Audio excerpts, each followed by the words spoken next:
ಎಲ್ಲರಿಗೂ ನಮಸ್ಕಾರ. Welcome back to Sindhu Gowda YouTube channel. ಇವತ್ತು ಮಂಡೇ ಟ್ಯೂಸ್ಡೇ ಎರಡು ಲಾಗ್ನ ಮಿಕ್ಸ್ ಮಾಡಿ ಹಾಕ್ತಾಯಿದ್ದೀನಿ. ಆ್ಯಂಡ್ ಇಲ್ಲಿ ನಾನು ಅರ್ಲಿ ಮಾರ್ನಿಂಗ್ ಬೇಗ ಎದ್ದು ಡಿಟಾಕ್ಸ್ ಡ್ರಿಂಕ್ ತೊಗೊಂಡು ರಾಗಿ ಗಂಜಿ ರೆಡಿ ಮಾಡಿ ಇಟ್ಕೊಂಡು ಟೀ ಪೌಡ್ರನ್ನ ರಿಫಿಲ್ ಮಾಡಿಕೊಂಡೆ. ನೋಡಿ ಇಲ್ಲಿ ಸಂಧ್ಯೆಲೆಲ್ಲ ಫುಲ್ಲು ಕ್ಲೀನ್ ಮಾಡಿದ್ದೀನಿ. ಆಲ್ಮೋಸ್ಟ್ ಒಂದು 4 to 5 ಬಕೆಟ್ಸ್ ಹಾಕಿ. ಆ್ಯಂಡ್ ಇಲ್ಲಿ ಬೇಗ ಬೇಗ ಕಸ ಗುಡಿಸ್ಕೊತಾ ಇದ್ದೀನಿ. ಪೂಜೆ ಮಾಡೋಣ ಅಂತ ಸಹ ಅಂದ್ಕೊಂಡಿದ್ದೀನಿ. ಇಲ್ಲಿ ತುಂಬ ಅಂದರೆ ತುಂಬ ಟಯರ್ಡ್ ಆಗಿತ್ತು ಇವತ್ತು ನನಗೆ. ಆಲ್ಮೋಸ್ಟ್ ಬೆಳಗ್ಗೆ ಎದ್ದೇಳೋವಾಗಲೇ ಒಂದು ಸ್ವಲ್ಪ ಸುಸ್ತಾಗ್ತಾಯಿತ್ತು. ಆದರೂ ಮಾಡಲೇಬೇಕಲ್ವ ಕೆಲಸ. ಆ್ಯಂಡ್ ನೋಡಿ ನನ್ನ ಕಂದ ನಮ್ಮ ಹಸ್ಬೆಂಡ್ಗೆ ಆಯಿಲ್ ಇಡ್ತಾ ಇದ್ದಾರೆ. ನಾನಿಲ್ಲಿ ಕ್ಯಾಸ್ಟ್ರ್ ಆಯಿಲ್ ತೊಗೊಂಡು ಅವಾಗವಾಗ ಅವ್ರ ನೆತ್ತಿಗೆ ಉಜ್ತಿದ್ದೆ. ಹೀಟ್ ಜಾಸ್ತಿ ನನಗೂ ನನ್ನ ಹಸ್ಬೆಂಡ್ಗೂ ತುಂಬ ಬಾಡಿ ಹೀಟ್ ಆಗುತ್ತೆ. ಅದನ್ನು ನೋಡಿ ಇವತ್ತು ನನ್ನ ಮಗಳು ಸಹ ಅವ್ರಿಗೆ ಆಯಿಲ್ ಇಡ್ತಾ ಇದ್ದಾರೆ. ನೋಡಿ ಹೆಂಗೆ ಉಜ್ತಾರೆ. She is very clever. ಇದೆಲ್ಲ ನೋಡಿದ್ರೆ ನಮಗೆ ತುಂಬ ಖುಷಿ ಆಗುತ್ತೆ. ಎಲ್ಲ ತಾಯಂದ್ರಿಗೂ ಮಕ್ಕಳು ಏನಾದರೂ ಹೊಸದಾಗಿ ಮಾಡಿದ್ರೆ ಖುಷಿ ಆಗುತ್ತೆ ಅಲ್ವಾ. ಸೊ ನನಗೂ ಹಾಗೇ ಇಲ್ಲಿ ಕಸ ಎಲ್ಲ ಗುಡಿಸಿದ್ದಾಗಿತ್ತಲ್ವ. ಸೊ ನಾನಿಲ್ಲಿ ಮಾಪಿಂಗ್ ಮಾಡ್ಕೊತಾ ಇದ್ದೀನಿ. ಒಂದು ಸಲ ನೀಟಾಗಿ ಮಾಪಿಂಗ್ ಮಾಡ್ಕೊಬಿಟ್ರೆ ನಾನು ಒನ್ ಡೇ ಬಿಟ್ಟು ಒನ್ ಡೇ ಮಾಪಿಂಗ್ ಮಾಡ್ಕೊತೀನಿ. ಡೈಲಿ ಮಾಡೋದಿಲ್ಲ. ನನ್ನ ಮಗಳು 1 year ಒಳಗಡೆ ಇದ್ದಾಗ ಡೈಲಿ ಮಾಡ್ತಿದ್ದೆ. ಡಸ್ಟ್ ಆಗಬಾರ್ದು ಮಗುಗೆ, ಇನ್ಫೆಕ್ಷನ್ ಆಗಿಬಿಡುತ್ತೇನೋ ಅಂತ ಹೇಳಿ ಡೈಲಿ ಮಾಪಿಂಗ್ ಮಾಡ್ತಾಯಿದ್ದೆ. ನಾನು ಆಲ್ಮೋಸ್ಟ್ ಬಿಸಿ ನೀರಲ್ಲಿ ಮಾಡ್ತಿದ್ದೆ, ತಣ್ಣೀರು ಮುಟ್ಬಾರ್ದು ಅಂತ. ಬಾಳಂತನ ಇದ್ದಾಗ್ಲೂ ಸಹ ಒಂದು ಚೂರು ಗಲೀಜಿಲ್ಲದೆ ಎಲ್ಲ ನೀಟಾಗಿ ಇಟ್ಕೊಳ್ತಾ ಇದ್ದೆ. ನನ್ನ ಮಗಳಿಗೆ ಯಾವತ್ತು ಹುಟ್ಟಿದಾಗ್ಲಿಂದನೂ ಇಲ್ಲಿವರೆಗೂ ಒಂದು ಟೈಮು ಸಹ ನಾನು ಹಾಸ್ಪಿಟಲ್ಗೆ ನಾವು ಯಾವುದಕ್ಕೂ ಹೋಗಿಲ್ಲ. ಅಷ್ಟು ಕ್ಲೀನಾಗಿ ಮನೆ ಇಟ್ಕೊಳ್ತಿದ್ದೆ. ಈ ಹಸ್ಬೆಂಡ್ ಬಟ್ಟೆ ಎಲ್ಲ ವಾಷಿಂಗ್ ಮಿಷಿನ್ಗೆ ಹಾಕಿದ್ದೆ. ಆಲ್ಮೋಸ್ಟ್ 15 days ಒನ್ಸು ನನ್ನ ಹಸ್ಬೆಂಡ್ ಫಾರ್ಮಲ್ಸ್ನ ವಾಷಿಂಗ್ ಮಿಷಿನ್ಗೆ ಹಾಕೋದು. ನಾರ್ಮಲ್ ಬಟ್ಟೆ ಎಲ್ಲ ವಾಶ್ ಮಾಡಿಬಿಡ್ತೀನಿ. ಫಾರ್ಮಲ್ಸು ನೋಡಿ ಒಂದು ಕಲರ್ ಶರ್ಟು 2 ಇದ್ದಾವೆ, 3 ಇದ್ದಾವೆ. ಎಷ್ಟು ಬಟ್ಟೆ ಇದೆ ಅಂದರೆ ಎಲ್ಲರ ಮನೇಲೂ ತುಂಬ ಹೆಣ್ಮಕ್ಳದ್ದು ಬಟ್ಟೆ ಇರುತ್ತೆ. ಬಟ್ ನಮ್ಮ ಮನೇಲಿ ಉಲ್ಟಾ, ನನ್ನ ಹಸ್ಬೆಂಡ್ ಜಾಸ್ತಿ ಬಟ್ಟೆ ಇದೆ. 100+ ಫಾರ್ಮಲ್ಸ್ ಇದ್ದಾವೆ. ಬಟ್ ಅವ್ರು ಯೂಸ್ ಮಾಡೋದು as usual 20 to 25 shirts colours ನಾನು ನೋಡಿರೋ ಹಾಗೆ. ತುಂಬ ಅಂದರೆ ತುಂಬ ಚೆನ್ನಾಗಿರೋ ಕಾಂಬಿನೇಷನ್ಸ್ ಇದೆ ಫಾರ್ಮಲ್ಸು. ನಾನು ಹೇಳ್ತಾ ಇರ್ತೀನಿ, ಇಡೀ ನಮ್ಮ ಡೈರೆಕ್ಟ್ ಸೇಲಲ್ಲಿ ನಾನು ನೋಡಿರೋ ಹಾಗೇ ನಿಮ್ಮ ಥರ ಫಾರ್ಮಲ್ಸು ಕಾಂಬಿನೇಷನ್ಸ್ ಹಾಕೋದು ಎಲ್ಲಿ ನೋಡಿಲ್ಲ, ನಾನು ಯಾರನ್ನೂ ನೋಡಿಲ್ಲ. ಅಷ್ಟು ಚೆನ್ನಾಗಿದೆ ನಿಮ್ಮ ಹತ್ರ ಅಂತ ಹೇಳ್ತಾ ಇರ್ತೀನಿ. ಬಟ್ ಅವ್ರು ಅದನ್ನು ಅಗ್ರಿನೇ ಆಗೋಲ್ಲ. ಬಟ್ ಟು ಬಿ ಫ್ರ್ಯಾಂಕ್ ತುಂಬ ಅಂದರೆ ತುಂಬ ಚೆನ್ನಾಗಿರೋ ಬಟ್ಟೆಸ್ ಇದೆ ಅವ್ರ ಹತ್ರ ಫಾರ್ಮಲ್ಸ್. ಆ್ಯಕ್ಚುಲಿ ಕಾಂಬಿನೇಷನ್ ಮಾತ್ರ ತುಂಬ ಚೆನ್ನಾಗಿರೋರಿದ್ದಾವೆ. ನೆಕ್ಸ್ಟ್ ಅಪ್ಕಮಿಂಗ್ ಲಾಗ್ಸಲ್ಲಿ ಅವ್ರದ್ದು ಬಟ್ಟೆ ಕಲೆಕ್ಷನ್ಸ್ ಏನಾದರೂ ಮಾಡೋ ಅಂಥ ಸಿಚುವೇಶನ್ ಬಂದರೆ ಮಾಡ್ತೀನಿ.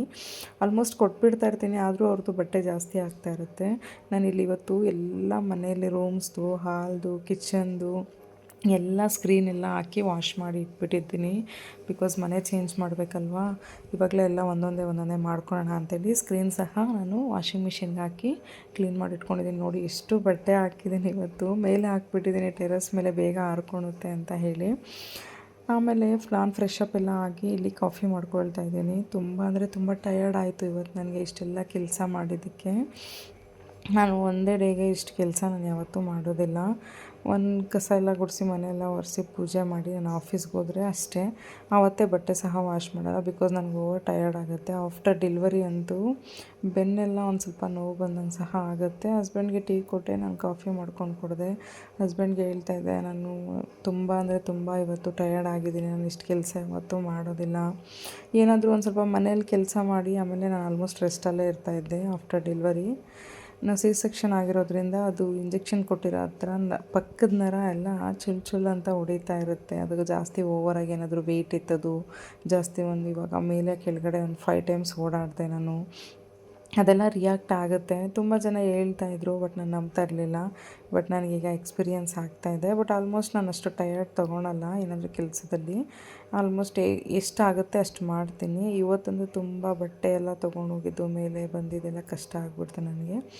ಆಲ್ಮೋಸ್ಟ್ ರೈಸು ಸಾಂಬಾರು ಮಾಡ್ಕೊಂಡು ಊಟ ಮಾಡಿಬಿಟ್ಟು ಮಲಗಿಬಿಟ್ಟಿದ್ದೆ. ಇದು early morning, next day morning ಇದು.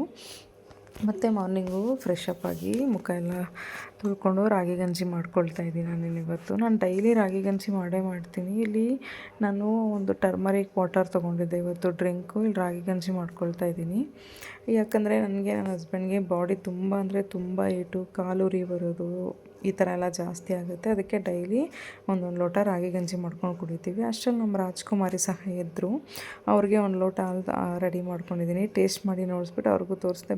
ಬೇಡ ಅಂತಿದ್ದಾರೆ, ಆವಾಗ ತಾನೇ ಎದ್ದಿದ್ರು ಅಂತ ಹೇಳಿ. ನಾನು ನನ್ನ ಹಸ್ಬೆಂಡು ರಾಗಿ ಗಂಜಿ ಕುಡಿದ್ಬಿಟ್ಟು ನನ್ನ ಮದುಮಗೆ ಹಾಲು ಕುಡಿಸ್ತಾ ಇದ್ದೀನಿ. ಇನ್ನೂ ತುಂಬ ಚಿಕ್ಕವರಲ್ವಾ, ಕುಡಿಯೋದಂದರೆ ಇಷ್ಟ ಆಗೋದಿಲ್ಲ. ನಾನು ಬಲವಂತ ಮಾಡಿ ಫುಲ್ ಸ್ಟೋರೀಸ್ ಹೇಳಿ ಪಕ್ಕದ ಮನೇಲಿ ಒಬ್ಬ ಆರ್ಯನ್ ಅಂತ ಇದ್ದಾರೆ, ಆ ಮಗು ಬಗ್ಗೆ ಆರ್ಯನು ಹಾಲು ಕುಡ್ದಿಲ್ಲ ಅಂದರೆ ಗೈ ತೊಗೊಂಡು ಹೋಗ್ಬಿಟ್ಟಿದೆ ಅಂತೆಮ್ಮ. ಪಪ್ಪ ಹೋಗಿದ್ದಾರಂತೆ ಕರ್ಕೊಂಬರೋಕ್ಕೆ, ನಿನ್ನೂ ಗುಗ್ಗೈ ಕರ್ಕೊಂಡು ಹೋಗ್ಬಿಡ್ತಾರೆ ಅಂತೆಲ್ಲ ಸ್ಟೋರೀಸ್ ಹೇಳಿ ಹಾಲು ಕುಡಿಸ್ತೀನಿ ನಾನು. ನೆಕ್ಸ್ಟ್ ಮಾರ್ನಿಂಗ್ ನೋಡಿದೆ ಶರ್ಟ್ಸ್ ಎಲ್ಲ ತೊಗೊಂಡ್ಬಿಟ್ಟಿದ್ದೆ, ಎಸ್ಟರ್ಡೇನೆ ಮಳೆ ಬರುತ್ತೆ ಅಂತ. ಎಲ್ಲರಿಗೂ ನಮಸ್ಕಾರ, welcome back to my mini vlog. ಇಲ್ಲಿ ನಾನು ಮೊಳಕೆ ಬಂದಿರೋ ಕಾಳನ್ನ ಬೇಯಿಸಿಟ್ಕೊಂಡಿದ್ದೀನಿ, ಕಡಲೆ ಕಾಳನ್ನ. ಯಾವ ಕಾಳು ಬೇಕಾದರೂ ನೀವು ತೊಗೋಬೋದು. ನಾನು ಡಯಟಿಂಗ್ ಫುಡ್ನ ಇಲ್ಲಿ ತೋರಿಸ್ಕೊಡ್ತಾ ಇದ್ದೀನಿ. ಸಲಾಡ್ ಇದು. ಇಲ್ಲಿ ನಾನು ಈರುಳ್ಳಿ, ಕ್ಯಾರೆಟು, ಸೌತೆಕಾಯಿ, ಬೀಟ್ರೂಟ್ನ ತುರಿದಿಟ್ಕೊಂಡಿದ್ದೀನಿ, ಮತ್ತು ಕರಿ ಲೀವ್ಸು, ಚಿಲ್ಲಿ ಫ್ಲೇಕ್ಸ್ನ ಸಹ ತೊಗೊಂಡಿದ್ದೀನಿ. ತುಂಬ ಚೆನ್ನಾಗಿರುತ್ತೆ ಇದು ಸಲಾಡು. ಇಷ್ಟು ಐಟಮ್ಸ್ ಬೇಕು ಇದಕ್ಕೆ. ನೀವು ಯಾವ ಕಾಳನ್ನ ಬೇಕಾದರೂ ತೊಗೋಬೋದು. ನಾನು ಇವತ್ತು ಕಡಲೆಕಾಳು ತೊಗೊಂಡಿದ್ದೀನಿ, ಮೊಳಕೆ ಬಂದಿರೋದನ್ನು. ಇಲ್ಲಿ ಒಂದು ಪ್ಯಾನ್ ಇಟ್ಕೊಂಡು ಆಯಿಲ್ ಹಾಕ್ಕೊಂಡು ಸಾಸಿವೆ ಮತ್ತು ಜೀರಿಗೆನ ಸ್ವಲ್ಪ ಸ್ವಲ್ಪ ಆ್ಯಡ್ ಮಾಡ್ಕೊಂಡಿದ್ದೀನಿ. ಸಾಸಿವೆನ ಸ್ಕಿಪ್ ಮಾಡ್ಕೋಬೋದು ಬೇಕಂದರೆ, ನಾನಿಲ್ಲಿ ಆ್ಯಡ್ ಮಾಡ್ಕೊಂಡಿದ್ದೀನಿ. ಇಲ್ಲಿ ಆನಿಯನ್ನು, ಕರಿ ಲೀವ್ಸ್ನ ಎರಡು ಹಾಕ್ಕೊಂಡು ಸಹ ಫ್ರೈ ಮಾಡ್ಕೊತಾ ಇದ್ದೀನಿ. ಒಂದು ಸ್ವಲ್ಪ ಬ್ರೌನಿಷ್ ಆಗಬೇಕಿದ್ವು, ಅದಕ್ಕೋಸ್ಕರ. ನೋಡಿ, ಬೀಟ್ರೂಟ್ನ ಹಾಕ್ಕೊಂಡಿದ್ದೀನಿ. ಬೀಟ್ರೂಟ್ ಬಂದು ಬ್ಲಡ್ ಸರ್ಕ್ಯುಲೇಷನ್ ಆ್ಯಂಡ್ ಬ್ಲಡ್ ಇಂಪ್ರೂವ್ಮೆಂಟಿಗೆ ತುಂಬ ಒಳ್ಳೆಯದು. ಇಲ್ಲಿ ಕ್ಯಾರೆಟ್ ಹಾಕ್ಕೊತಾ ಇದ್ದೀರಿ. ಕ್ಯಾರೆಟು ವಿಟಮಿನ್ ಸಿ ಬರುತ್ತೆ ಇದರಲ್ಲಿ. ಇಲ್ಲಿ ಇಂಪ್ರೂವ್ಮೆಂಟಿಗೆ ತುಂಬ ಒಳ್ಳೆಯದು, ಆ್ಯಂಡ್ ಬ್ಯೂಟಿ ಸಹ ಇಂಪ್ರೂವ್ಮೆಂಟ್ ಆಗುತ್ತೆ, ತುಂಬ ಚೆನ್ನಾಗಿರುತ್ತೆ. ಅಲ್ಲಿ ಸೌತೆಕಾಯಿ ಹಾಕ್ಕೊಂಡಿದ್ದೀನಿ. ಇದರಲ್ಲೂ ತುಂಬ ಏನಾದರೂ ಪಿಂಪಲ್ಸ್ ಬಂದಿದ್ದರೆ ಫೇಸ್ ಗ್ಲೋಯಿಂಗಿಗೆ ತುಂಬ ಚೆನ್ನಾಗಾಗುತ್ತೆ ಸೌತೆಕಾಯಿ ಬಳಸೋದ್ರಿಂದ. ನಾವು ಹೆಲ್ತಿಗೆ ತುಂಬ ಒಳ್ಳೆಯದು ಬೀಟ್ರೂಟು, ಕ್ಯಾರೆಟು, ಸೌತೆಕಾಯಿ. ಇಲ್ಲಿ ನಾನು ಇದನ್ನೆಲ್ಲ ಚೆನ್ನಾಗಿ ಡೀಪ್ ಫ್ರೈ ಮಾಡ್ಕೊಳ್ತಾ ಇದ್ದೀನಿ. ಇದನ್ನು ಸ್ವಲ್ಪ ಬೆಂದಮೇಲೆ, ಬೀಟ್ರೂಟ್ ಇರೋದ್ರಿಂದ ಒಂದು ಸ್ವಲ್ಪ ಲೇಟ್ ಆಗುತ್ತೆ, 5 ಮಿನಿಟ್ಸಲ್ಲಿ. ಕ್ಯಾರೆಟ್ ಆದರೆ ಬೇಗ ಬೆಂದ್ಕೊಂಡ್ಬಿಡುತ್ತೆ, ಬೀಟ್ರೂಟ್ ಬೇಯೋದು ಸ್ವಲ್ಪ ಕಡಿಮೆ. ಇದೆಲ್ಲ ಫ್ರೈ ಮಾಡ್ಕೊಂಡ್ಮೇಲೆ ನಾನು ಮೊಳಕೆ ಬಂದಿರೋ ಕಾಳು ಬೇಯಿಸಿಟ್ಕೊಂಡಿದ್ದೀನಿ, ಅದನ್ನು ಮಿಕ್ಸ್ ಮಾಡ್ಕೊಂಡಿದ್ದೀನಿ. ಮೊಳಕೆ ಬಂದಿರೋ ಕಾಳು ಬ್ರೌನ್ ಚೆನ್ನ ಅಂತ ಹೇಳಿ ಕರೀತಾರೆ ಇಂಗ್ಲೀಷಲ್ಲಿ. ತುಂಬ ಅಂದರೆ ತುಂಬ ಫೈಬರ್ ಕಂಟೆಂಟ್ ಜಾಸ್ತಿ ಇರುತ್ತೆ, ವಿಟಮಿನ್ ಸಹ ಜಾಸ್ತಿ ಇರುತ್ತೆ. ನೋಡಿ ಎಷ್ಟು ಚೆನ್ನಾಗಿ ಕಾಣಿಸ್ತಾ ಇದೆ. ಎಲ್ಲ ಮಿಕ್ಸ್ ಮಾಡ್ಕೊಂಡ್ಮೇಲೆ ಚೆನ್ನಾಗಿ ಇದು ಸಲಾಡ್ನ ಒಂದು ಬೌಲ್ಗೆ ಸರ್ವ್ ಮಾಡ್ಕೊತಾ ಇದ್ದೀನಿ. ಎಷ್ಟು ಚೆನ್ನಾಗಿರುತ್ತೆ ಟೇಸ್ಟ್ ಅಂದರೆ ಒಂದ್ಸಲ ಟ್ರೈ ಮಾಡಿ ನೋಡಿ. ಸಿಂಧುಗೌಡ ಯೂಟ್ಯೂಬ್ ಚಾನಲಲ್ಲಿ ಫುಲ್ ಆಗಲ್ಲಿ ಅಪ್ಲೋಡ್ ಮಾಡಿದ್ದೀನಿ, ಹೋಗಿ ನೋಡಿ. ಹಾಂ, ಸಿಂಕಲ್ ಹಾಕ್ತೀರಾ? ಓಕೆ, ಹಾಕ್ಬಿಟ್ಟು ಬನ್ನಿ ಕಂದ.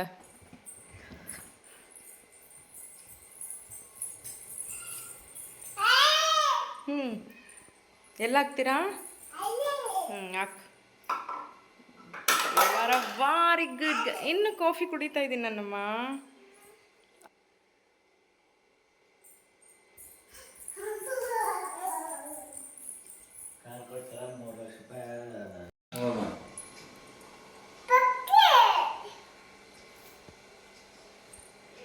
ಏನು ಮಾಡ್ತಾ ಇರೋದು? ದೃಷ್ಟಿ ತೆಗಿತಾ ಇದೆ. ಯಾರಿಗೆ? ಅಪ್ಪಾಜಿಗೆ. ಅಲ್ಲಿ ನಿಂತ್ಕೊಂಡ ದೃಷ್ಟಿ ತೆಗಿಯೋದು? ನೋಡ್ ಬಂಗಾರ, ನಿನಗೆ ದೃಷ್ಟಿ ತೆಗಿತಾವಳಂತೆ ಅಲ್ಲಿ ನಿಂತ್ಕೊಂಡು. ಅಲ್ಲೇನು ಮಾಡ್ತಾ ಇದ್ದಿದ್ದು ಕಿಟಕಿಯಲ್ಲಿ ಇಷ್ಟೊತ್ತು? ಎತ್ಕೊಂಡು ಡೆಸ್ಟ್ ಕ್ಲೀನ್ ಮಾಡೋದು, ದೃಷ್ಟಿ ತೆಗೆಯೋದೆಲ್ಲ ಮಾಡ್ತಾ ಇರ್ತಾರೆ. ಒಂದೊಂದೆಲ್ಲ ಮಾಡೋದು ನಮ್ಮ ಮುದ್ದುಮ್ಮ. ಇಲ್ಲಿ ಹೊರಗಡೆ ಹೋಗಬೇಕು ಅಂತ ಹೇಳಿ ಈವ್ನಿಂಗ್ ಕರ್ಕೊಂಡೋಗಿ ಅಂತೆಲ್ಲ ಫ್ರೆಶ್ ಅಪ್ ಆಗಿದ್ನಲ್ವ, ನಮ್ಮ ಹಸ್ಬೆಂಡ್ಗೆ ಕರಿತಿದ್ದಾರೆ, ಬನ್ನಿ ಬನ್ನಿ ಪ್ಲೀಸ್ ಅಪ್ಪಾಜಿ ಅಂತ. ಪಾರ್ಕ್ಗೆ ಕರ್ಕೊಂಡೋಗೋಣ ಅಂತ. ಪಾಪ ಮನೇಲೇ ಇರ್ತಾರಲ್ವ, ಮಕ್ಕಳು ಯಾರೂ ಇರೋದಿಲ್ಲ, ಒಂದೇ ಬೇಬಿ. ಅದಕ್ಕೋಸ್ಕರ ಹೊರಗಡೆ ಕರ್ಕೊಂಡೋಗೋಣ ಅಂತ ಹೇಳಿ ನಮ್ಮ ಹಸ್ಬೆಂಡ್ ಬಂದಿದ್ದರು. ಅವ್ರಿಗೆ ಹೇಳಿದೆ ನಮಗೆ ಪಾರ್ಕ್ ಬಿಟ್ಬಿಡಿ ಅಂತ. ಅವ್ರು ಕಟಿಂಗ್ ಮಾಡ್ಸೋಕ್ಕೆ ಹೋಗಬೇಕು ಅಂತ ಹೇಳಿದ್ದಕ್ಕೆ ನಾನಿಲ್ಲಿ ನೋಡಿ ಪಾರ್ಕಿಗೆ ಕರ್ಕೊಂಡು ಹೋಗ್ತಾಯಿದ್ದೀನಿ. ನನ್ನ ಮುದ್ದುಮ್ಮನ ಫಸ್ಟ್ ಡೇ ಕರ್ಕೊಂಡು ಹೋಗಿದ್ದು ನಾನು ಲಾಗಲ್ಲಿ ಅಪ್ಲೋಡ್ ಮಾಡಿದ್ದೀನಿ. ತುಂಬ ಎಂಜಾಯ್ ಮಾಡಿದರು. ಇಲ್ಲಿ ನಮ್ಮ ಮನೆ ಹತ್ರನೇ ಒಂದು 3 ಕಿಲೋಮೀಟರ್ಸ್ ಏನೋ ಇದೆ, ಇಲ್ಲೊಂದು ಪಾರ್ಕ್ ಇತ್ತು. ನಾನು ಸರ್ಚ್ ಮಾಡಿದಾಗ ಸೊ ಇಲ್ಲಿ ಕರ್ಕೊಂಡೋದೆ. ಇಲ್ಲಿ ತುಂಬ ಮಕ್ಕಳಿದ್ರು, ತುಂಬ ಚೆನ್ನಾಗಿ ಆಟ ಆಡ್ತಾಯಿದ್ರು. ನನ್ನ ಮುದ್ದುಮ್ಮ ಫಸ್ಟ್ ಟೈಮ್ ಜೋಲಿಯಲ್ಲಿ ಕೂರಿಸಿದ್ದು ನಾನು. ನೋಡಿ ಎಷ್ಟು ಚೆನ್ನಾಗಿ, ಏನೋ ಎಕ್ಸ್ಪೀರಿಯನ್ಸ್ ಇರೋರು ಇರ್ತಾರಲ್ಲ ಆ ಥರ ಆಡ್ತಿದ್ದಾರೆ. ಯಾರಾದರೂ ಬ್ಯಾಟು ಬಾಲ್ ಆಡ್ತಾಯಿದ್ರೆ ಅಲ್ಲೋಗಿ ಅವ್ರ ಅಣ್ಣಂದ್ರ ಹತ್ರ ಎಲ್ಲ ಇಸ್ಕೊಂಡು ಅಣ್ಣ ಕೊಡಿ ಅಂತೆಲ್ಲ ಇಸ್ಕೊಂಡು ಆಟ ಆಡ್ತಾಯಿರ್ತಾರೆ. ಇಲ್ಲಿ ನೋಡಿ ಹೆಂಗೆ ಹತ್ತುತ್ತಾ ಇದ್ದಾರೆ ಮೇಲೆ, ಫುಲ್ಲು ಸ್ಟ್ರಾಂಗು ನನ್ನ ಮಗಳು. ಆ್ಯಂಡ್ ನಾನು ಎಷ್ಟು ರೌಂಡ್ ಹೊಡಿಯೋದು, ಜೋಲಿಯಲ್ಲಿ ಬಂದು ಆಡೋದು, ಒಂದು ಸ್ವಲ್ಪ ಗಂಗ ಬಂದು ಆಡೋದು, ಎಷ್ಟು ಮುದ್ದು ಇದೆ ನೋಡಿ. ಎಷ್ಟು ಚೆನ್ನಾಗಿ ಬ್ಯಾಲೆನ್ಸ್ ಹಿಂದೆ ಹೋಗಬೇಕು, ಈಗ ಮುಂದೆ ಬರಬೇಕು ಅಂತ ಹೇಳೇ ಕೊಟ್ಟಿಲ್ಲ ನಾನು.